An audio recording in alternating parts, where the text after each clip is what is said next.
Ladies and gentlemen, welcome back to another video.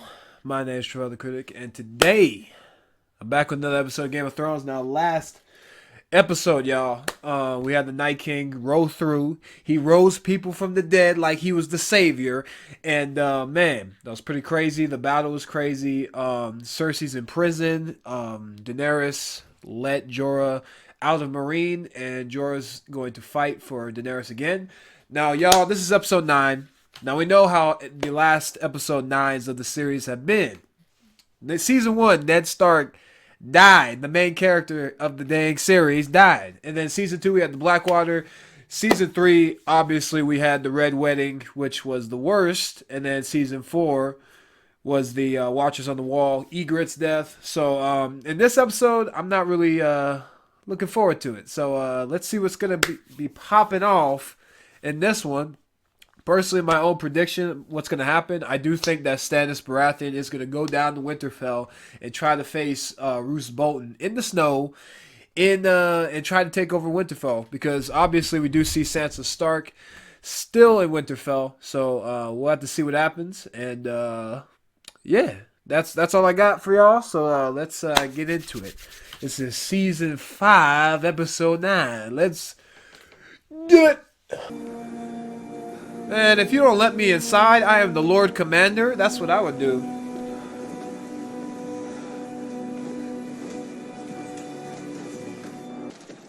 Alright, what do you want?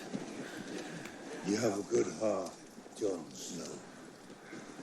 It'll get us all killed. It'll get us all killed. He kind of complimented him and roasted him at the same time. Like, you got a good heart, but we're all going to die because of you.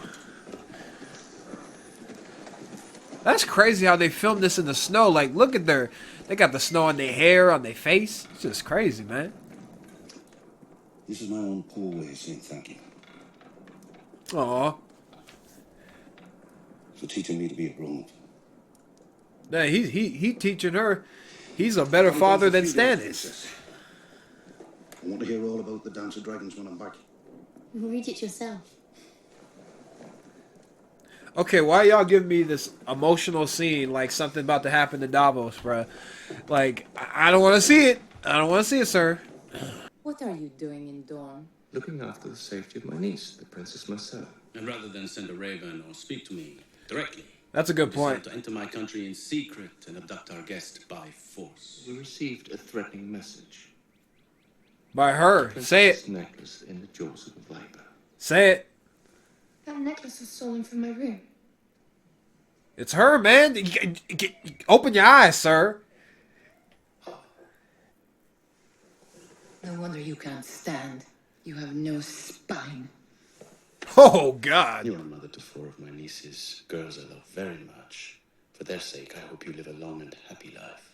Speak to me that way again, and you won't. Okay, sir. Put her in her place. That girl been causing all kinds of trouble, man. Likewise, Prince Tristan here is a man of mercy. He's agreed to grant you your freedom. On what condition, though? What's the I'm condition? glad to hear it. He's got to marry somebody. Pie looks good. There was one condition.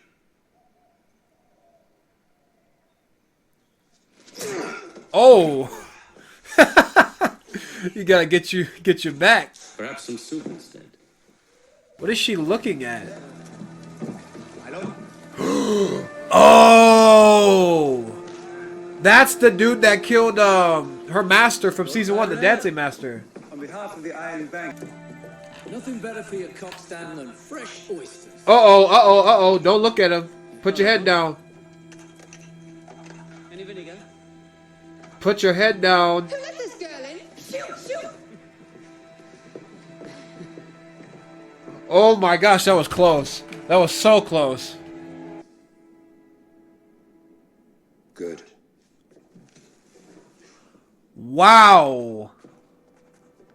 Oh my gosh. Bro, that girl is literally like 13.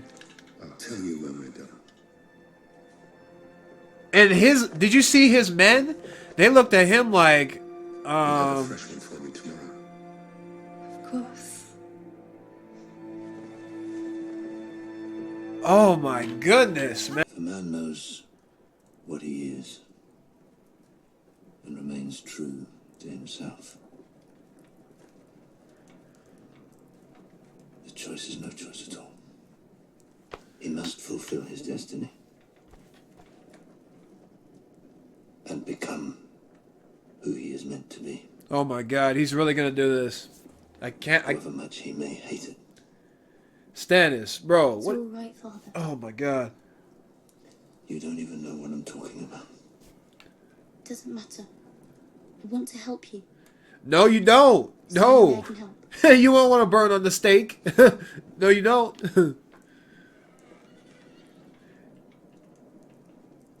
Yes, there is. Good, I want to. Oh my God, he's really gonna burn his own daughter. I'm the Princess Shireen of House Baratheon. This is I'm crazy. your daughter. This is crazy.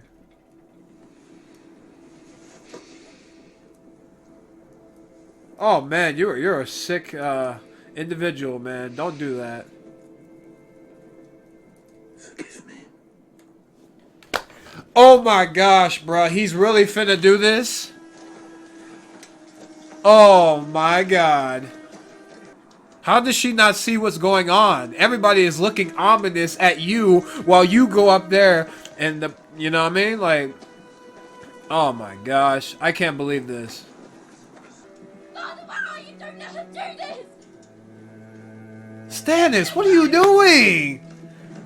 Let me see my father! Where are you, please? It's what the Lord wants. It's a good thing. It's a good thing? A great thing. Burning your own daughter is a good thing? Oh my God.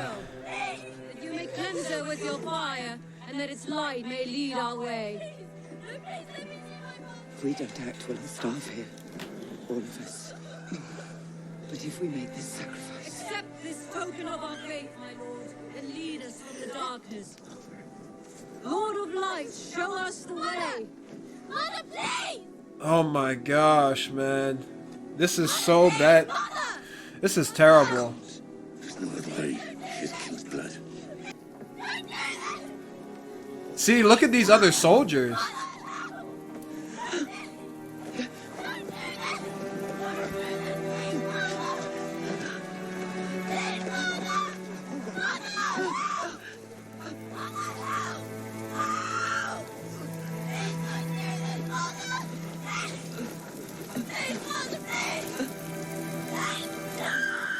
Oh my God. Oh my God, man. Jeez. I can't believe he really went through with it. I really can't believe this. Dang, at least take her out. Damn. Oh my gosh.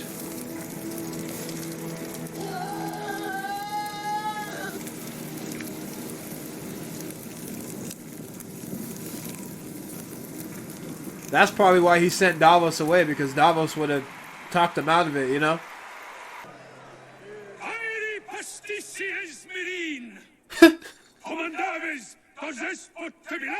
He doesn't even have a microphone. How does everybody hear him? Westerosi Knight.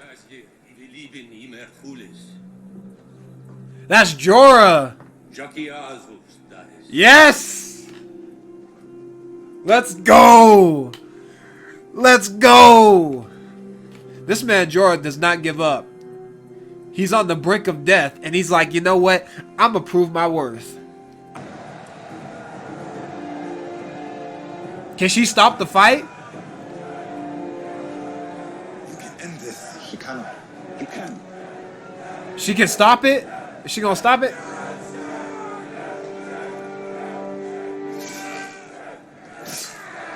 And it's kind of weird. Why did he just stop all of a sudden and just look at the queen while he was killing Jorah, or while he was trying to kill Jorah? Like, shouldn't he just stab him in the head?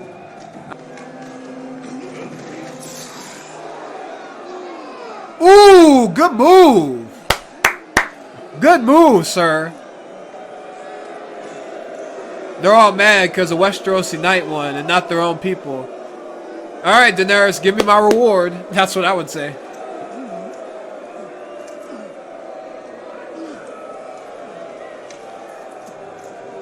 Whoa. Oh, shoot.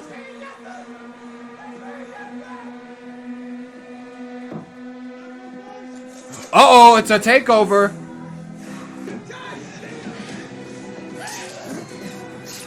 There you go, Tyrion.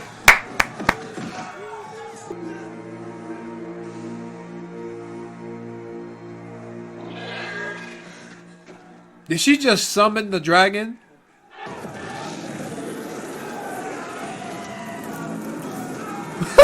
Oh, God. That's what I'm talking about. That's what I'm talking about, man. Whoa. Whoa. She's finna ride the dragon.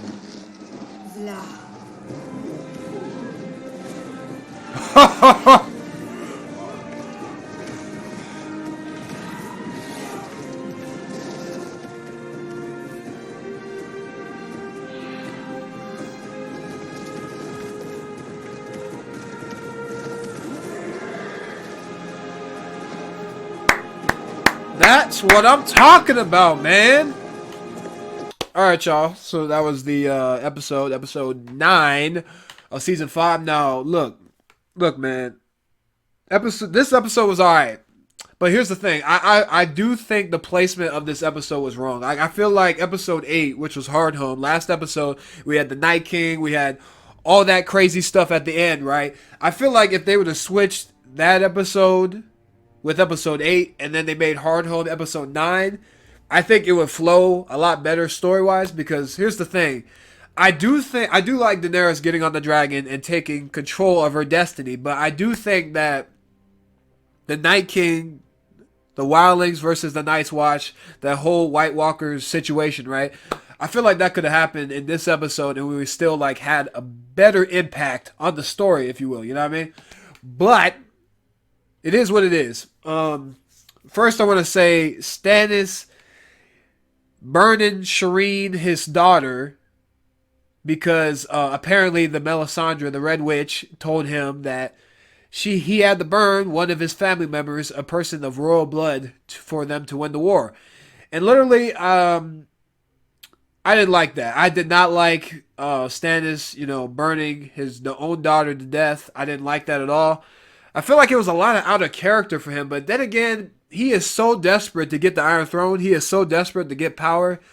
It makes sense that he would go all the way with it. And I think the writers did a very smart thing of having Braavos, go back to Castle Black to try to find Jon Snow, so he wouldn't be around for this at the end. Because if Braavos was there and they tried to burn, Princess Shireen, he wouldn't have it. Like he feels like that's his daughter, you know what I mean? Like, so I feel like it was a smart choice to have, the daughter, or have Braavos leave the story for a bit. But then again, and that's the thing. Like, I feel like they could have had that death be at the end of the episode instead of this whole Dance of Dragons thing.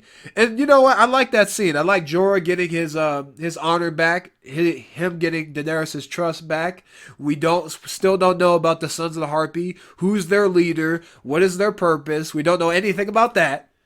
But we do have Daenerys riding a dragon, so I feel like that could have been used in the middle of the episode or the last part of that episode, because I feel like Stannis killing his daughter, or Melisandre as well, I feel like that could have been the end of that episode if they wanted to make it a little bit more stronger, because I don't know, I just feel like the pacing was kind of off in that aspect. Like, you have a big death, and then you kind of just like, you have a weird transition to this part of the episode where like Jorah gets his honor back, Daenerys rides a dragon. Like, we get it, I like it, but I'm just saying, like, in terms of the pacing, I would have switched those two storylines up. If they're not going to switch the episodes up, switch the two storylines up. Like, have that part be at the very end, and then have Daenerys' part be in the middle of the episode, or the about 75% through the episode. But that's just me. That's just my opinion.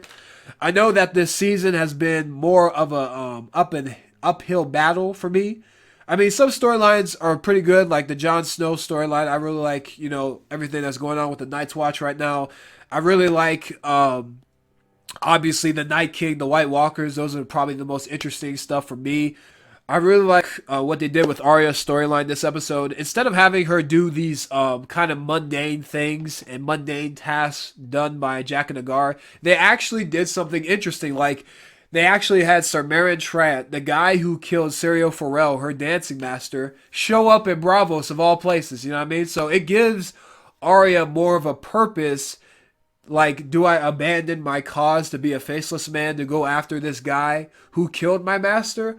Or am I going to go and try to just forget it and kind of move on? But it doesn't look like she's going to move on because Sir Meryn Trant is in the in Braavos protecting Father Tyrell, because obviously Father Tyrell was sent on a mission with Cersei to talk with the Bank of Braavos. But now it got a lot more interesting for me. Like, what is she gonna do? What is her dilemmas? I love when characters have these internal conflicts of what they should do. You know what I mean? Should I go through this decision? Should I go through this other decision? And now Arya is going through that decision because her character's really not had a lot of like internal conflict. She's always been, you know, I'm going to do this. I'm going to kill. But she actually has a choice this time. Like, is she going to choose to go on the path that she was going on, which is becoming a faceless man, or is she going to go and try to kill Sir Meryn Trant just for revenge? But I don't know, man. It got a lot more interesting, especially for me, in my taste, because Arya's storyline this season, it's been, like the beginning, it was okay, right? And then it just kind of spiraled out of control, especially for me, because I didn't really care for it. But hopefully now, you know, they'll do a lot of more interesting things with it, because obviously season 6 is the next season of the series, and then I got season 7, and then I catch up to season 8 with y'all. Oh yeah, Sir Meryn Trant, you are a sick individual. Like, he went really in the brothels of Braavos, and he really said every girl was too old for him. He got a girl that was 13 years, or like, I don't even know how old she was, but man, that's more than enough reason for him to die. I mean, seriously, what a jerk. Got a little bit of Jon Snow's storyline. Obviously, after the massacre at Hardhome, we got the wildlings going into Castle Black, and then so it's not a really good decision in terms of the old Night's Watch guys. Those are guys that have been around pretty much their entire lives. Like Jon Snow, he's still a young guy. He's still probably like, what, 20 something? I don't know. But you got these older Night's Watch elders, if you will, that are probably like 60, 70 years old that have been killing wildlings their entire lives. So it's like, what is the goddamn point? You know what I mean? So anyway, it'll be very interesting to see what they're going to do with the wildlings, and if there's going to be some sort of uprising within the Night's Watch. Like, I am really interested to see if there's going to be any like civil war within the Night's Watch, because you have this one side that's behind Alistair Thorne that's part of the old thinking, you know what I mean? And then you got this this pack of new guys around Jon Snow that support his every move that might, like, you know, fight for him, you know what I mean? So I feel like not half of the Night's Watch is going to fight for him, but the other half might, you know what I mean? So like I said, it's going to be very interesting how that decision is going to like change the course of not only Jon's character, but the rest of the Night's Watch as a whole, you know? You know, it'll be very interesting to see, you know, what that decision does for Jon's character and what it does for the rest of the Night's Watch storyline. And that's the most interesting one, I think, in my opinion, because it's more close to the Night King, the White Walkers, the kind of, you know, the spiritual but the magical aspects of the show. Like, Bran Stark has not been in this season all season, so I've been missing that magical element. But hopefully we get more of that, you know, in the coming seasons. But so it looks like Jaime Lannister and Bronn are going to get Myrcella to come back home to King's Landing with Trystane Martell as well, which is Prince Doran's, I think, son. So anyway, I really like, you know, that they kind of diffused the situation, and Prince Doran wasn't really, you know, advocating for a war. He was like, you know what?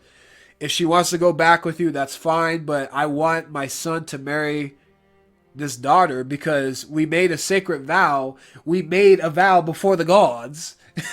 You know what I mean? So like, I really like, you know, how they kind of diffuse that situation in a bit. But and now it looks like Alaria is just walking around free. I don't know why he didn't put them in chains or like behead them, because seriously, like, I wouldn't trust her running around after she just, I don't know, tried to threaten to kill me. Like, I wouldn't do all that. Like, I know that she is the mother of his nieces, but like, still, you gotta put her in her place, man.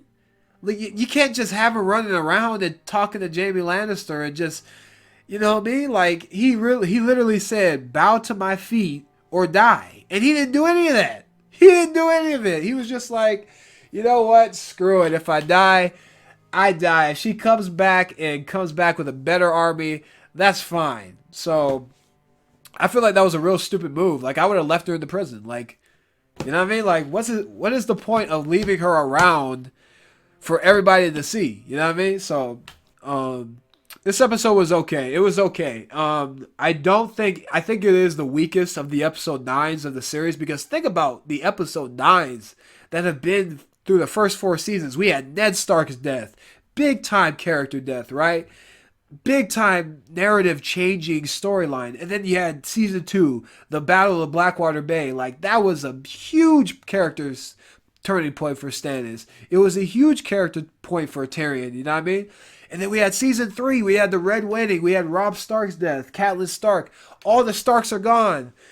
And literally, season 4, we had the Watchers on the Wall, the Egret's death, the Wildlings, you know, pretty much disbanded. We had the Night's Watch prevail over this. And then in this episode, we kind of just got like, I don't know, it just, it was okay. It wasn't great, but I do say this. It was good, but it wasn't great. And I will say this, why? Because it didn't change any narrative, character, moving points for me. And maybe the Daenerys riding on the dragon is supposed to be that, but I don't know. I didn't feel the epicness like in those other moments. You know what I mean? Like, those episode 9s were some of the best episodes of the season, of the series, right? But in this episode, I would say that Hardhome episode was better. I would say, you know, the episode 3 of this season was probably a little bit better than this one, you know? And it's not that this episode's bad, it's just that I do think it was poorly placed. Like, I do think this episode should have served as episode 8 or 7. Like, I don't know about an episode 9. Like, that Hardhome episode was just so epic in terms of the battle, the Night King coming through, reigniting the dead, and literally, like, so many people dying, a big old massacre, right? And I felt like that could have been better utilized as an episode 9. You know what I mean? But that's just my opinion. One of the biggest gripes in this episode was definitely not having Stannis Baratheon versus Roose Bolton in the field, not having the Baratheon army versus the Bolton army. We didn't get that in this episode. I thought we were going to get that in this episode, but we had Princess Shireen's death, so that was honestly pretty dumb. But I feel like that might happen next episode, and it's been too long. They've been setting up this since the first, you know, episode of this season, right? And literally, it takes all season for this to happen. It's like, bruh, please write the characters better. Please write the story better. Hurry up. Like, I'm not waiting on y'all. But no, seriously, in all seriousness, they should have had this a lot in this episode. They should have had the war in this episode, and they should have just kept on the momentum, you know what I mean? But I understand what they were going for, but yeah. So next episode is episode 10 of season 5. So we're going to see a lot of storylines wrap up. We're going to see a lot of storylines teased. I did predict that, you know, the Bolton army and the Baratheon army were going to fight in this episode. That did not happen, but I think it's going to happen next episode. I also suggested that we would get a Bran Stark reveal or some kind of thing with Bran Stark, because we haven't had him all season. But I guess we're going to have to see in episode 10. But my other predictions, I really don't have anything else. Like, I do think the biggest part of next episode is probably going to be Cersei's trial. I think that's probably what's going to happen in next episode, and also it's going to be, you know, Stannis Baratheon's fleet going over to Winterfell and fighting Roose Bolton in the field. Maybe we'll get some Arya stuff. Maybe we'll get some Jon Snow stuff. I don't know, but it'll be very interesting to find out. This season's been up and down for me. It's been okay, but I feel like it could have been a lot better in terms of just developing the storylines, especially Arya's storyline, and especially this whole Stannis and Roose Bolton thing. Like, I felt like they could have just, skipped it a little bit more than what they had, but that's just me. Anyway, y'all, this episode was decent. It was alright. It was pretty good. But I'm looking forward to see how they end this off and to get into season 6. We're getting through it, so I appreciate all the support, all the adulations y'all give a brother. But I appreciate y'all. But anyway, if you like this video, please leave a like, subscribe, share, comment down below. Let me know what you guys think. And anyway, love you guys, and I'll see you guys in the next video. Peace.